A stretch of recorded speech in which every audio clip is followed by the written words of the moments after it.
Tonight, the CDC is warning of an alarming surge in diabetes in coming decades among Americans under the age of 20. Treating the disease with insulin can be very expensive. And in our series, Side Effects, Gadi Schwartz looks at why a cap on prices in the new year will still leave tens of millions behind. If you caught sight of brothers Owen and Thomas Gibson playing ball, chances are you'd never guess their pockets are constantly stocked with medical supplies. But as some of the 1 in 10 Americans with diabetes, just opening their family refrigerator is a constant reminder that life and insulin comes at a frustrating price. It's not like this is new, right? No, it's never changed. The patent was sold for $1 1 century ago, and since then, nothing's really changed. It hasn't gotten better. It's just getting more expensive. As inflation rises, insulin prices in the U.S. remain by far the highest in the world. We are definitely seeing people living with diabetes ration their insulin more than they've ever been. And how dangerous is that? It's incredibly dangerous. I mean, you are dealing with people's lives.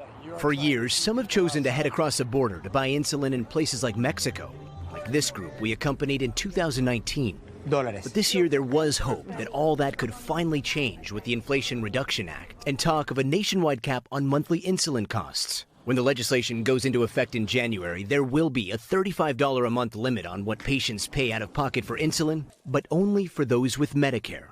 The Gibson brothers are among an estimated more than 21 million being left behind. When you heard about the Inflation Reduction Act, and then you found out that that relief seems to have an age to it, what went through your mind? I'm so angry. It's exhausting. Just getting your hopes up, thinking, wow, maybe now we'll see a change. I just feel like we're being completely taken advantage of. You know, we don't have other options. On average, in a year, we're over $20,000. You guys are over $20,000 in out-of-pocket expenses, and you're saying you're lucky because you guys have insurance. We're not the worst off. We have insurance. There are people who don't, and that's really scary because those people have to make hard decisions.